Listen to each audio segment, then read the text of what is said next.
الله الرحمن الرحیم. د ټولو نه مخکې عمر خاکسار صاحب ستاسو ډېر زیات مشکور یم چې تاسو په دومره لنډ وخت کې راغلی موږ له هم وخت راکړو، ځکه چې زمونږ خو بل څوک تپوس نه کوي، خو واحد تاسو یې چې راغلی زمونږ د غریبانو هغه حوصله افزایۍ دپاره زمونږ هغه دلجویي مو وکړه که نه. زمونږ دا لار د ۱۰ کالو داسې ده او ۱۰ کاله چې کوم دی د ټول امپیګانو ایمینګانو بچي په لاس کې راکړه. مونږ اوس د هغې سیاست نه هم لاس بردار شوي نه، هېڅ چا سره ملګرتیا نه کوو.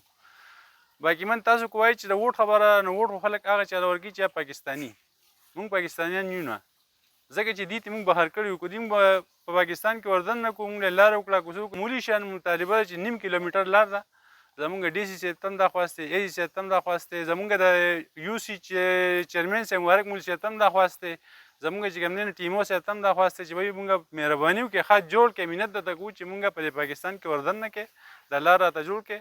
مونږ پاکستانیان یو، مونږ ته هم پته وي چې مونږ د پاکستاني شهریان یو، په پاکستان کې اوسو، مونږ ته چې کوم دی دونه څه نه څه هغه ګوري که نه په ښه نظر باندې، نو مهرباني وکړئ مونږ له لږ غونته کې دغه راکړئ، زمونږ د لار جوړه کړئ چې پاکستانیان شو، نو باقیان ووټ به مونږ چاله کوو. بس دویمه خبره دا ده چې لکه مونږ د 13 کالو لګیا یو، مونږ د هر یو ام پي اے، د هر یو ام پي ایم ان اے، د هر یو چیرمین او د هر یو چې کوم دی افسر خپل نیولي، خو مونږ له لار چا نه جوړ کړی. زه مشکل خو زمونږ دا لاره چې زمونږ خو په دو ټوک خبرو کې دا کوي، نن زه د کور نه راووتم په کنده کې مې دا درز وخوړو، دغه وراره مې بل را پرېوتې، نو هغه خپې ماته ده، نو په دغه باندې په صحت کارت باندې د دې کارت دغه نه کېږي، علاج نه کېږي، ارتوپیډک نه کېږي، کیس نه کېږي.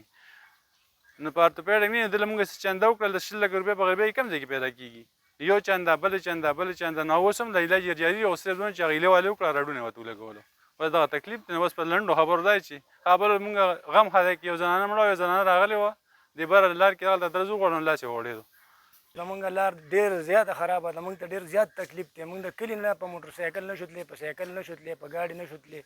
زمونږ لار شاړه ده، ډېره خرابه لار ده او زمونږ ته ډېر غټ تکلیف دی. مونږ ته مریض ډېر غټ تکلیف دی. مونږ باندې شپې مریض راشي، مونږ بیا هغه په کټ کې والو دې ځای نه او بیا بره روډ ته وځو. روډ کې چې کوم دی بیا مونږ ته ګاډي مشکله میلاویږي، ځکه چې خپل ګاډي مونږ بوتلی نه شو او مونږ ډېر غټ په تکلیف کې یو دلته، او زمونږ غریبي ده، مونږ د لار په خپله نه شو جوړولی. مونږ له دا مشرانو له پکار چې مونږ له د لار غټ کوشش راله وکړي او دا لار راله برابر کړي. مونږ ته د شپې د ورځې د هر څه تکلیف ډېر زیات دی او بس الله تعالی دې زمونږ د لار ټیک کړي، نو مونږ ته هېڅ مسله نوره نشته. مونږ خو لکه غریبانان یو په خپله یې نه شو کولی. مونږ به بیا دا کوو چې بس مونږ به چا له هم ووټ نه ورکوو، ځکه چې مونږ له نه لار څوک نه کوي، مونږ له کار څوک نه کوي. زمونږ هم په دې ملک کې وشو، که مونږ د دې ملک خلک نه یو نو بیا خو دې راله نه کوي، خو د دې ملک خلک یو، پاکستان خلک یو، خو دا دې راله وکړي.